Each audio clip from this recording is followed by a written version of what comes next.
मज़ीद दिलचस्प कंटेंट देखने के लिए हमारे चैनल को सब्सक्राइब करें और बेल आइकन को ज़रूर प्रेस करें।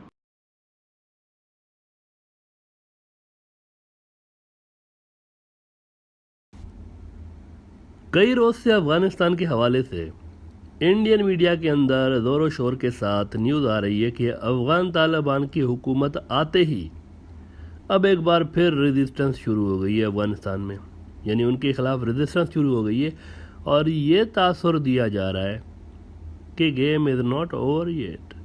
ये प्रोपेगेंडा इस हद तक हुआ कि 3 दिन में हमसे फेसबुक पे और यूट्यूब पर यहाँ पर और ईमेल्स में कोई 60 मरतबा ये सवाल पूछा गया है कि what's happening in Panjshir valley.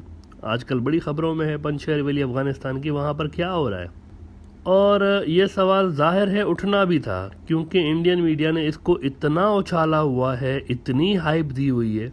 कई जो वहाँ हजरात थे तालिबान मुखालिफ, उनके दिल में ये उमंगें और ये होप्स जन्म लेने लगी हैं कि शायद इंडिया अब इनको सपोर्ट करके, पंजशेर वालों को इनको सपोर्ट करके पूरे अफ़गानिस्तान पर बाजी पलट देगा, सबको धबरदूस कर देगा। टिपिकल बॉलीवुड स्टाइल जो एक स्टोरी होती है ना, वहाँ पर कई लोगों के दिमाग में चलने लगी है। लेकिन हम पहले ही कह चुके हैं कि ये जो पंजशेर वाला एपिसोड हो रहा है ना, ये चाय की प्याली में उठने वाला तूफान है, जिसको सुनामी के तौर पर इंडियन मीडिया दिखा रहा है। असल में अगर आप हिस्ट्री पढ़ेंगे ना, अगर तारीख देखेंगे पंजशेर की रेजिस्टेंस या इसके इर्द गिर्द जो कुछ हो रहा है, अगर इसकी हिस्ट्री देखेंगे ना, तो खुद ही आप कहेंगे कि यार ये तो वाकई चाय की प्याली का तूफान है जिसको सुनामी कहा जा रहा है। देखें, किसी भी रेजिस्टेंस मूवमेंट के लिए जब वो जीत के आते हैं, उनके पास एक सुनहरी मौका होता है अपने तमाम दुश्मनों से इंतकाम लेने का। लेकिन ये बात कोई नोट नहीं कर रहा और इस पर अफ़गान तालिबान को कोई क्रेडिट भी नहीं दे रहा कि उन्होंने आम माफ़ी का ऐलान कर रखा है कि किसी को कुछ नहीं कहेंगे, सबके लिए आम माफ़ी का ऐलान है। और हैरत इस बात की है कि उन्होंने अपने जानी दुश्मनों को भी माफ़ किया हुआ है। लेकिन अगर कोई लड़ना चाहेगा, ज़बरदस्ती लड़ना चाहेगा उनसे, तो वो क्या करेंगे? बदरी 313 उन्होंने लॉन्च करनी है और चंद ही घंटों की कहानी है फिर पंजशेर वैली या कोई भी इलाका अफ़गानिस्तान का। क्यों?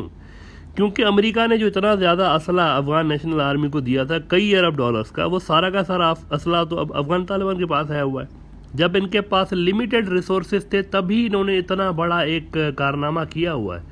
लेकिन अब तो उनके पास इतने सारे वेपन्स भी मौजूद हैं, तो क्या रेजिस्टेंस होगी? एक बुनियादी सवाल है ना। जब उनके सामने उनसे 3-4 गुना बड़ा एक उनकी फ़ौज थी, अफ़गान नेशनल आर्मी, जब वही दबरदूस हुई है और इनके पास रिसोर्सेज भी कम थे, तो अब तो इनके पास रिसोर्सेज भी ज़्यादा है, लोग भी ज़ाहिर सी बात है उन्होंने अफ़गान नेशनल आर्मी से ज़्यादा अपनी तरफ खींच लिए।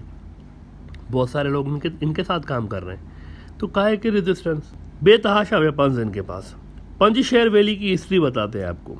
हिस्ट्री अगर आप देखेंगे तो आपको खुद ब खुद पता चल जाएगा कि दिस इज़ अटर नॉनसेंस जो भी इंडियन मीडिया में कहा जा रहा है।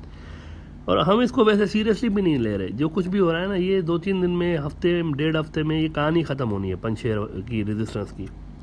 पंजशेर असल में नॉर्दर्न अलायंस के एक कमांडर थे, अहमद शाह मसूद।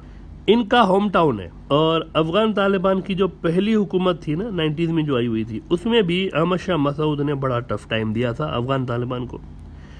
असल में अहमद शाह मसूद जो थे ना, मुजाहिदीन में से थे। सोवियत यूनियन के ख़िलाफ़ जो लड़े थे उनमें से एक अहमद शाह मसूद भी थे।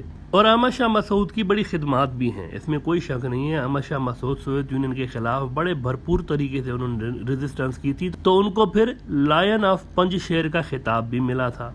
लायन ऑफ पंजशेर इसी वजह से, क्योंकि उन्होंने बड़ी ज़बरदस्त रेजिस्टेंस की थी।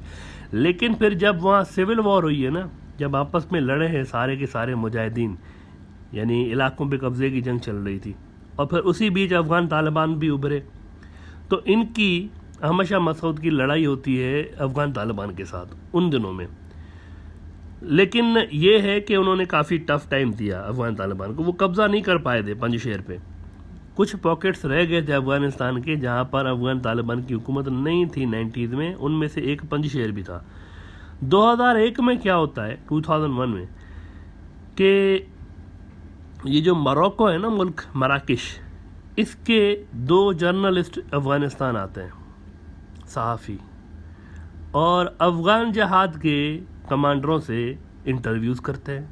उनमें से 2 कमांडर जो थे, बुरहानुद्दीन रब्बानी और अब्दुल रसूल सियाफ, जिन्हें उस्ताद सियाफ भी कहा जाता है, इनसे भी इंटरव्यूज़ करते हैं। बुरहानुद्दीन रब्बानी और उस्ताद सियाफ के लिए कहा जाता है कि ये पाकिस्तान के काफ़ी करीब हैं।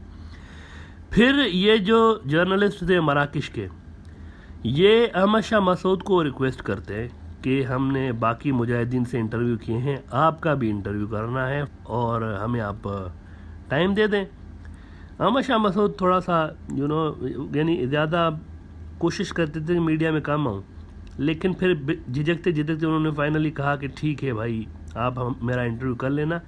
डेट उन्होंने उनको दी थी 11 सितंबर से आगे वाली, लेकिन इन्होंने कहा कि नहीं, हमें तो जाना है, वीज़ा ख़त्म हो रहा है, ये हो रहा है, वो हो रहा है, वगैरह वगैरह।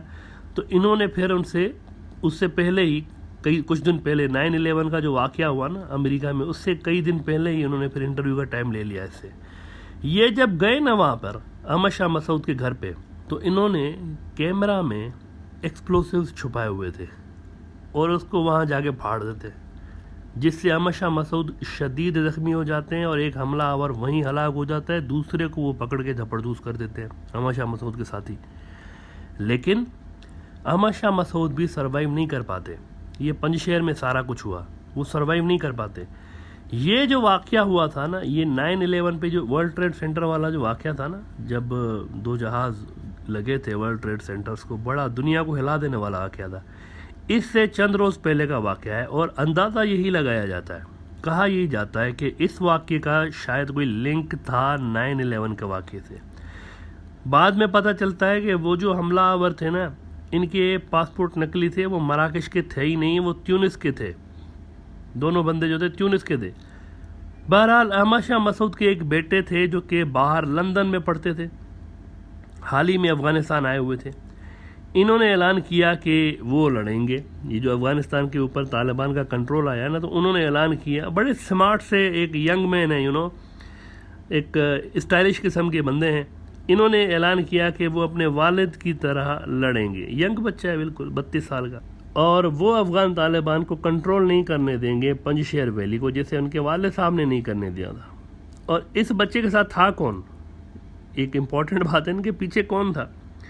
ये जनाब अमरुल्लाह सालेह, इंडिया के जिगरी दोस्त, जिनको इंडिया ने धोखा दे दिया था, अशरफ गनी के नायब सदर, NDS के साबिका चीफ, जिन्होंने रेजिस्टेंस का ऐलान किया, मैं नहीं छोड़ूंगा, मैं अहमद शाह मसूद का जो फॉलोअर हूँ, मैं लायन ऑफ पंजशेर का फॉलोअर हूँ, मैं नहीं छोड़ूंगा, मैं रेजिस्टेंस करूँगा। आपको याद होगा इन्होंने बड़े एक बुलंदो बांग दावे किए हुए थे कि मैं छोड़ूंगा नहीं, मैं लड़ूंगा।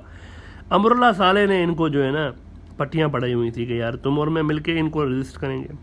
तो इन्होंने कहा था कि हम दोनों मिलके लड़ेंगे। तो ये एक बहुत बड़ी ब्रेकिंग न्यूज़ बन गई इंडिया के अंदर। जाहिर सी बात है, इंडिया तो चाहता है ना अनस्टेबल हो अफगानिस्तान, मार कुटाई चलती रहे वहाँ पर, प्रॉक्सीज चलती रहे वहाँ पर, मार कुटाई होगी, स्टेबिलिटी नहीं होगी। तो बड़ा एक बेहतरीन ब्रीडिंग ग्राउंड होता है ट्रेनिंग्स करवाने के लिए, दहशतगर्द ट्रेंड करने के लिए, इधर उधर भेजने के लिए मुल्कों में।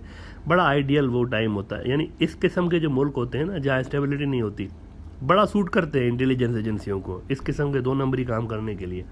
तो वहाँ पर तो ये एक ऑब्जेक्टिव है कि भाई ये अनस्टेबल ही रहे, मार कुटाई हो वहाँ पे। वो जनाब लग गए काम पे। इंडियन मीडिया, मुबारक हो भाई, पिक्चर अभी बाकी है। इतना हवा मचाया गया कि बहुत सारे लोगों ने हमसे सवाल पूछा ये क्या हो रहा है पंजशेर में। लेकिन हमने कहा था कि भाई ये चाय की प्याली में उठने वाला तूफान है, नथिंग एल्स। इसकी कोई सिग्निफिकेंस नहीं है, ये आगे जाके ठुस होने जा रहा है। क्यों? ये जो अहमद शाह मसूद के बेटे जिन्होंने रेजिस्टेंस का ऐलान किया हुआ है, इनके 2 बड़े भाई तो पाकिस्तान के अंदर बैठे हुए हैं। पाकिस्तान के अंदर बैठ के कह रहे हैं कि भाई हमारी कोई पॉलिटिकल जगह बनवाएं हुकूमत में, ये जो नहीं बन रही है हमारी बात करवाएं।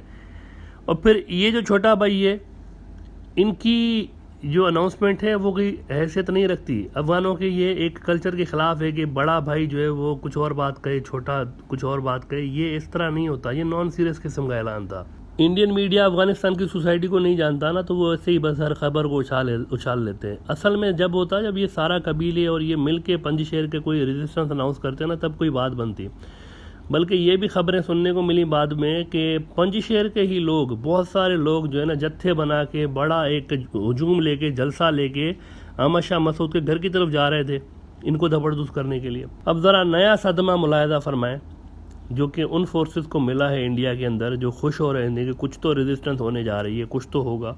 ये तो कुछ 50 लोग भी नहीं मरे और अफगान तालिबान की हुकूमत आ गई, कुछ तो होगा। इनको नया सदमा क्या मिलने जा रहा है ये सुने ज़रा आप। अहमद शाह मसूद के ये जो छोटे बेटे हैं ना, जिन्होंने रेजिस्टेंस अनाउंस की हुई थी, अब इन्होंने कल फ़ोन पे बात की है किससे, खलील हक्कानी से, जो कि अफ़गान तालिबान की एक सबसे अहम हिस्सा है उनका। कई ग्रुप्स हैं ना अफ़गान तालिबान में, खलील हक्कानी उसका है। इनको फ़ोन किए और ये भी बता दें, खलील हक्कानी अफ़गान तालिबान की जो चीफ़ है ना मौलवी हिबतुल्लाह, उनके नायब हैं। इसको फ़ोन किए और उन्होंने कहा है कि ठीक है, मैं रेजिस्टेंस नहीं करूँगा, मैं आपका साथ दूँगा, लेकिन आपने पंजशेर के मसाइल हल करने होंगे और हमारे साथ आपने कोऑपरेट करना होगा सरकार बनाते वक्त। ठुस हो गई सारी उम्मीदें। क्या हुआ भाई, इतना सारा प्रोपेगेंडा, ये होने जा रहा है, लड़ाई होगी, वो होने जा रहा है, क्या हुआ आखिर में? वो बंदा उसने फ़ोन करके कहा है कि रेजिस्टेंस नहीं करूँगा मैं। ज़ाहिर है रेजिस्टेंस क्यों करूँगा, आप और मैं मिल के जो है ना वो सारे मसाइल हल करेंगे पंजशेर के। दैट्स इट, ख़त्म कहानी। अमरुल्लाह साले असल में बड़ी डील के चक्कर में है, ये बात नहीं समझ रहे इंडिया वाले। ये बड़ी डील, इनको कुछ पॉकेट्स ने कहा हुआ है कि हम आपके साथ हैं, लेकिन वो इनके साथ नहीं है। अमरुल्लाह साले बड़ी डील लेने के चक्कर में है, इसीलिए वो अपना कद बढ़ाने की कोशिश कर रहे हैं कि अब तो धपड़दूस हो गया ना मामला, अब आगे की ज़िंदगी कैसे कटेगी मेरी। तो वो बड़ी डील लेने के चक्कर में ड्रामेबाजियाँ कर रहे हैं सारी की सारी, और ये सब कुछ कर रहे हैं। ग्राउंड पे कुछ नहीं हो रहा। ग्राउंड पे हालात ये हैं कि किसी भी ग्रुप के लिए अब ज़्यादा रेजिस्ट करना वहाँ मुमकिन नहीं है। खित्ते के तमाम जो रीजनल पावर्स हैं ना, अफ़गान तालिबान के साथ मिल चुकी हैं, मामला तय हो गए हैं। ईरान उनके साथ मिल गया है, रूस उनके साथ है, चीन उनके साथ है, पाकिस्तान उनके साथ काफ़ी हद तक अंडरस्टैंडिंग उनकी पैदा हुई हुई है। कैसे रेजिस्ट करेंगे, कौन सपोर्ट करेगा उनको? और सपोर्ट करेगा भी, लॉजिस्टिक्स कहाँ से जाएंगी भाई, कहाँ से? इर्द गिर्द के सारे मुल्क तो मिल गए ना उनके साथ, अफ़गान तालिबान को एक्सेप्ट कर लिया, फिर कैसे सपोर्ट हो सकती है जब आपका बेस ही ना हो उस एरिया के अंदर? बेस होना ज़रूरी है ना। इंडियन मीडिया में अक्सर जो मीडिया ग्रुप्स हैं ना, सारे नहीं लेकिन अक्सर जो हैं, इनके अफ़गान डेस्क में ऐसे ऐसे लोग होते हैं जिनको वहाँ के पब्लिक फिगर्स के नाम भी ठीक से नहीं आते, गूगल करके सारा काम चला रहे होते हैं। वहाँ की हिस्ट्री का कुछ पता नहीं होता, वहाँ के कल्चर का कुछ पता नहीं है, वहाँ के ट्रेडिशंस क्या हैं, रवायात क्या हैं, इनका कुछ पता नहीं है। दे डोंट नो एनीथिंग, सवाए चंद सीनियर सहाफ़ियों के जो कि पहले सोवियत वार को कवर कर चुके हैं और अफ़गानिस्तान की सोसाइटी को करीब से देख चुके हैं। ऐसे बहुत थोड़े सहाफ़ी हैं इंडिया के अंदर, बाकी गूगल वाले हैं सारे। अच्छा, अहो रेजिस्टेंस, अब तो कुछ होगा भाई। अहमद शाह मसूद का बेटा रेजिस्टेंस कर रहा है, अभी तो बहुत कुछ होगा, अब तो फाइट होगी। इस किस्म के गूगल करके और बस इंटर किया, ऐसा नहीं होता। ग्राउंड पे सिचुएशन डिफरेंट होती है। अब ये जो नौजवान है अहमद शाह मसूद का जो बेटा, ये लंदन से पढ़ के आया हुआ है, इसको लगा रहे थे लड़ने पे, लड़ो लड़ो लड़ो, हम तुम्हारे साथ हैं। हिंदुत्व नजरिए से जुड़े इंटेलेक्चुअल्स गोरा वारिया भी लगे हुए थे ट्वीट्स में, पंजशेर में रेजिस्टेंस होगी और छोड़ेंगे नहीं, अब पंजशेर वाले इनको छोड़ेंगे नहीं। इनको वैसे एक बार पहले अफ़गान तालिबान झूठा साबित कर चुके हैं, मामू बना चुके हैं, इनका पोपट बना चुके हैं गोरा वारिया साहब का। बड़े एनालिस्ट बने फिरते हैं ना कि मैं जो कहता हूँ बस वही होता है। इन्होंने कहा था बड़े कॉन्फिडेंस के साथ, बॉलीवुड के फिल्मी अंदाज में उन्होंने कहा था, वीडियो इनकी वायरल हुई पड़ी है, चंद रोज़ पहले ही कहा था जब काबुल टेक ओवर हुआ था ना, उससे 2-4 रोज़ पहले उन्होंने क्या कहा था। कहते हैं कि अगर कोई ये सोचता है ना कि तालिबान आते ही चढ़ दौड़ेंगे काबुल पे और लड़ाई नहीं होगी, तो वो गलत सोचता है। उन्होंने कहा लड़ाई होगी, भरपूर लड़ाई होगी, हमने ट्रेनिंग दी हुई है अफ़गान नेशनल आर्मी को। अफ़गान तालिबान सिर्फ 70,000 हैं, अफ़गान नेशनल आर्मी 3.5 लाख है। अब 70,000 3.5 लाख से नहीं जीत सकते, ये सब नोट कर लें, बात दिमाग में बिठा लें। इस किस्म की बोंगियाँ मारते नजर आए, लंबी लंबी बोंगियाँ छोड़ते हुए नजर आए। क्या हुआ आखिर में? ठुस।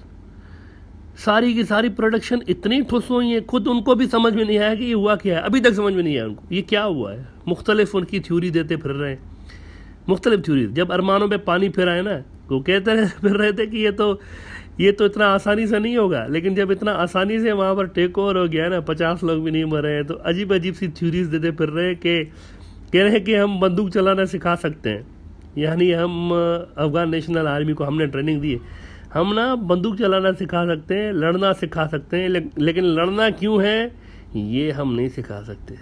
विल नहीं पैदा कर सकते अंदर, जज्बा हम नहीं पैदा कर सकते, जज्बा खुद पैदा करना पड़ता है। तो भाई गोलियां क्या तीतर बटेर के शिकार करने के लिए चलाना सिखा रहे थे इंडियन फौज वाले अफ़गान नेशनल आर्मी को? गोलियां चलाना क्यों सिखा रहे थे आप? नेशनलिज्म, लिसानियत की बुनियाद पर फौज बनाई थी ना इंडिया ने वहाँ पर। नेशनलिज्म की बुनियाद पर, लेकिन नहीं बन सकी। अफगान नेशनलिज्म नहीं बन सकी। अब जिल्लत को छुपाने के 100 बहाने, नहीं लड़ना सिखा सकते हैं लेकिन जज्बा तो नहीं दे सकते ना। बाइडन को कॉपी कर रहे हैं मेजर साहब हजीमत को कवर करने के लिए। बहरहाल ये भी लगे हुए थे पंजशेर वाले लड़ेंगे, दूसरी बार धपड़धूस हुए, दूसरी बार इनको गलत साबित किया अफगान तालिबान ने। पंजशेर वाले लड़ेंगे, क्यों भाई, क्यों लड़ेंगे? जब वहाँ सबके तहफ़्फ़ुज़ात पे बात करके अफगान तालिबान हुकूमत साजी में आगे बढ़ रहे हैं, आम माफ़ी का ऐलान कर रखा है, तो लड़ेंगे क्यों? अगर उनको लड़ना होता तो आम माफ़ी का ऐलान क्यों करते? जबरदस्त करते ना सबको। ये ग्रुप्स आपस में ही मसले हल कर लेंगे। यही हरकत इंडियन मीडिया ने, आपको याद होगा, हेरात सूबे के कमांडर जो थे ना, इस्माइल खान जो थे, इस्माइल खान और अहमद शाह मसूद भी ऐसे ही थे। इस्माइल खान ने भी अफगान तालिबान के ख़िलाफ़ रेजिस्टेंस की थी 90s में, और बड़ी ज़बरदस्त रेजिस्टेंस की थी अहमद शाह मसूद की तरह। हेरात के वो एक गवर्नर लगे हुए थे, यानी हेरात उनके पास था, हेरात उनका इलाका था, जो हेरात का सूबा है। तो इंडियन मीडिया ने बड़ा उनको उछाला, ये एंटी तालिबान हैं। इन्होंने क्योंकि अनाउंस किया था कि मैं रजिस्ट करने जा रहा हूँ अफगान तालिबान को। चंद रोज़ पहले की बात है, जब काबुल टेक ओवर हुआ है ना, उससे 2-4 रोज़ पहले की बात है। बड़ा हाइप दिया जनाब, कई घंटे इनकी पिक्चर्स दिखा रहे हैं कमांडर इस्माइल खान साहब की, और कई घंटे उनको बस मैराथन ट्रांसमिशंस उनकी लगा रहे हैं कि हेरात में बड़ी ज़बरदस्त रेजिस्टेंस होगी, ये पूरे अफ़गानिस्तान में फैलेगी। वही बॉलीवुड स्टाइल दिमाग में एक कीड़ा एक होता है ना, वही न्यूज़ एंकर्स अपने माइंड में फ़िल्म बनाते हैं एनालिस्ट वहाँ के, और उसको फिर छाप देते हैं मीडिया के ऊपर कि ऐसा ही होने जा रहा है। उनके दिमाग की प्रोडक्शन होती है, ग्राउंड रियलिटी से उसका कोई ताल्लुक नहीं होता। बहुत ज़्यादा हाइप दी गई कमांडर इस्माइल खान को, भरपूर लड़ाई होगी, अफगान तालिबान को छोड़ेंगे नहीं कमांडर इस्माइल। लेकिन क्या हुआ आखिर में? अफगान तालिबान ने कमांडर इस्माइल को सरेंडर करा के बड़े ही इज़्ज़त और एहतराम के साथ उनको गाँव छोड़ के आ गए उनके। सर आप बैठे हैं इधर, बुढ़े हो गए, रिटायर हो जाएं। अब अफ़गानिस्तान में कोई गैंग्स ऑफ वसेपुर फिल्म नहीं चल रही कि बस सब आपस में लड़ते फिरेंगे, दमादम मस्त कलंदर होगी। ये नहीं हो रहा। कोई गैंग्स ऑफ वसेपुर नहीं है वहाँ पर चल रही फिल्म कि आपके ग्रुप्स हैं और जो गली मोहल्ले में लड़ रहे हैं वो आपस में लड़ते फिर रहे हैं सबसे। ऐसा नहीं है, इस तरह की सिचुएशन नहीं है वहाँ पर कि यानी एक ये मिर्ज़ापुर हो गया या गैंग्स ऑफ वसेपुर इस तरह की सीरीज़ चल रही हो। It's not like that.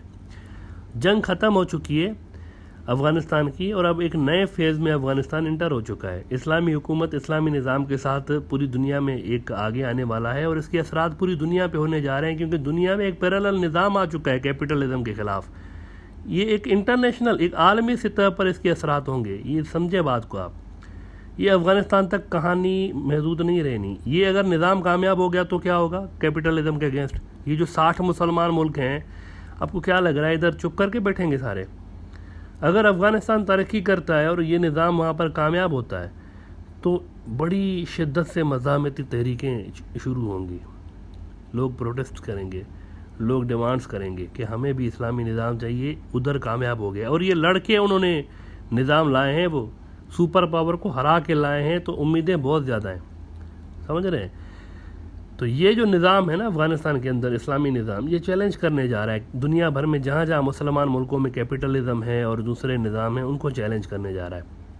India क्या, जहाँ तक है, इंडिया तो गया ना 30-40 साल के लिए तो आउट हो गया, उधर से पूरे रीजन से आउट हो गया।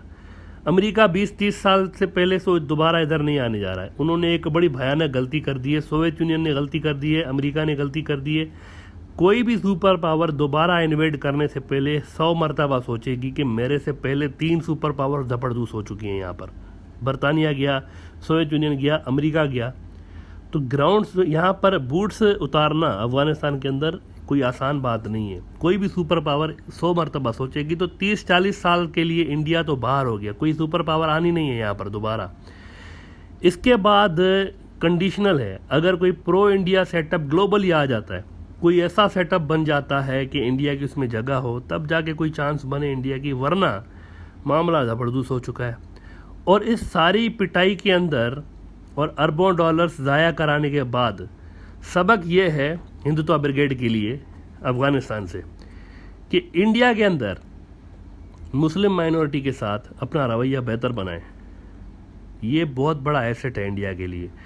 इनको इस्तेमाल करते हुए आप मुस्लिम वर्ल्ड के साथ रिलेशंस बेहतर बना सकते हैं। ये इंडिया के लिए एसेट है, बहुत बड़ी एक ड्राइविंग फोर्स है इंडिया की मुस्लिम वर्ल्ड के साथ अपने रिलेशंस बेहतर बनाने के लिए। इंडिया के अंदर करोड़ों मुसलमान हैं और ये इंडिया का असासा है। हिंदुत्व ब्रिगेड नहीं समझती, वो इर्रेलेवेंट है। हिंदुत्व ब्रिगेड इर्रेलेवेंट है, इंडिया का मुसलमान रेलेवेंट है। मुस्लिम वर्ल्ड के साथ अगर आपने रिलेशंस बेहतर बनाने हैं ना, इंडिया का मुसलमान ही करा सकता है आपका ये सब कुछ, समझ रहे हैं। ये जो मिडल ईस्ट में इंडिया के एक इतने सारे लोग काम कर रहे हैं, आपको पता है शुरू शुरू में सिर्फ मुसलमान जाते थे वहाँ काम करने के लिए, प्रेफर उनको किया जाता था।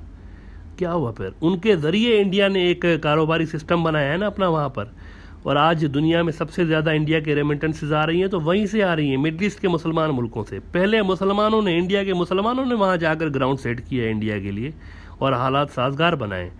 तो ये समझने, ये वो लीडर समझ सकता है जिसमें कोई ब्रेन हो, दिमाग हो। इंडिया के मुसलमानों से फ़ायदा कैसे लेना है ये हिंदुत्व के कोई जाहिल नहीं समझ सकते। और अगर आपके इस्लामी दुनिया के साथ यानी दुनिया में रिलेशंस अच्छे नहीं होंगे ना, तो भूल जाएं कि आप middle east, central Asia, south Asia, इसके अंदर कोई रेलेवेंट हो सकते हैं। कोई आपको देखेगा भी नहीं यहाँ पे अगर आपके मुस्लिम वर्ल्ड के साथ रिलेशंस अच्छे नहीं हैं। इतनी बड़ी पॉपुलेशन है दुनिया में, इतने सारे मुल्क हैं और स्ट्रेटेजिकली अहम तरीन लोकेशंस में, मिडल ईस्ट में मुसलमान हैं, सेंट्रल एशिया में मुसलमान हैं। इनके साथ आपके रिलेशंस अगर अच्छे नहीं होते तो आप इररिलेवेंट होंगे, आप कभी भी दुनिया में अहम एक प्लेयर नहीं बन सकते। लेकिन उसके अगेंस्ट इंडिया में हो क्या रहा है, गाय के बदले बंदा मार देते हैं। आजकल हर बंदा रिपोर्टर है, ये बात सोच लें आप, हर बंदा रिपोर्टर है आजकल, जर्नलिस्ट है हर बंदा। सबकी जेब में कैमरा पड़ा हुआ है, मोबाइल पड़ा हुआ है सबकी जेब में। तो जो कुछ हिंदुत्व के गुंडे करते रहते हैं ना, ये सारा का सारा सोशल मीडिया पे आ रहा होता है। टीवी नहीं देखते आजकल लोग इतनी, आजकल लोग यूट्यूब देखते हैं, फेसबुक चलाते हैं, ट्विटर चलाते हैं। जो कुछ भी हो रहा होता है ना, सारी की सारी रिपोर्टिंग सोशल मीडिया पे चल रही होती है, दुनिया देख रही होती है इसको। अगर आप समझते हैं कि ये सिर्फ इंडिया के मसाइल हैं, इंडिया तक महदूद नहीं होते, ये दुनिया भर, अफगानिस्तान वाला भी इसको देखता है, मिडल ईस्ट वाला भी देखता है इसको, पाकिस्तानी भी देख रहा है, बंगाली भी देख रहा होता है इसको, सारे देख रहे होते हैं और सोच भी रहे होते हैं कि ये क्या हो रहा है इंडिया के अंदर। 2014 से सिर्फ ख़राब चेहरा ही इंडिया का मुस्लिम वर्ल्ड के अंदर किया है और उसने बहुत डैमेज किया है इंडिया के इमेज को और इंडिया के फॉरेन रिलेशंस को मुस्लिम वर्ल्ड के साथ। क्यों? सरकारी सरपरस्ती हासिल होती है ना अमूमन इन गुंडों को। आपका सीएम किस तरह की बातें करता है यूपी का, ये सीएम बनने के लायक है बंदा अगर इस तरह की बातें कर रहा होता है। अलीपुर को चेंज करके हरीपुर करेंगे, अलीगढ़ को चेंज करके और कोई दूसरा हिंदू नाम दे देंगे। इतना नैरो माइंडेड बंदा, यानी नाम बर्दाश्त नहीं कर पा रहे उन मुसलमान कम्युनिटी का जिन्होंने 1000 साल तक इंडिया को लीड किया है, नाम बर्दाश्त नहीं कर पा रहे आप, तो दुनिया में क्या मैसेज जाता होगा ये कोई नहीं सोचता। और इसके इंडिया के फॉरेन रिलेशंस पे क्या असरात पड़ रहे हैं नेगेटिव, ये कोई नहीं सोचता। और नतीजा आप देख रहे हैं ना, बुरी तरह से इररिलेवेंट मुस्लिम वर्ल्ड के अंदर इंडिया, और एज अ रिजल्ट इस पूरी रीजन में इररिलेवेंट हो चुका है। अगर इंडिया की कोई अच्छी इमेज होती है अफगानिस्तान के अंदर और सेंट्रल एशिया के अंदर पब्लिक लेवल पर, तो शायद इतना ज़्यादा इररिलेवेंट इंडिया नहीं होता रीजन में जितना आज है। ये समझने की बात है। हिंदुत्व ब्रिगेड जो है ना, शायद वो अपनी सियासत और लोकल पॉलिटिक्स की वजह से इसको कभी माइंडसेट को चेंज ना कर पाए। लिहाजा ज़रूरी सिर्फ यही है कि इंडिया में कोई सेक्युलर गवर्नमेंट हो जो कि ये चीज़ें समझ सकती हो, वही इंडिया को आगे ले जा सकते हैं। वगरना नैरो माइंडेड जो लीडरशिप होगी वो इंडिया को सिर्फ यही देगी, यानी तबाही देगी, उसके फॉरेन रिलेशंस की तबाही देगी, उसके सोशल फैब्रिक्स की तबाही देगी, ये सारे तोहफे देगी। तो इस पर सोचने की ज़रूरत है इंडिया के अंदर, जो थिंक टैंक्स वहाँ पर बैठे हुए हैं, कि आखिर हुआ क्या है, मुस्लिम वर्ल्ड के साथ हमारे रिलेशंस इतने ख़राब क्यों हो गए हैं, और उसको ठीक मुसलमानों के ज़रिए ही आप करा सकते हैं, इंडिया के मुसलमानों के ज़रिए।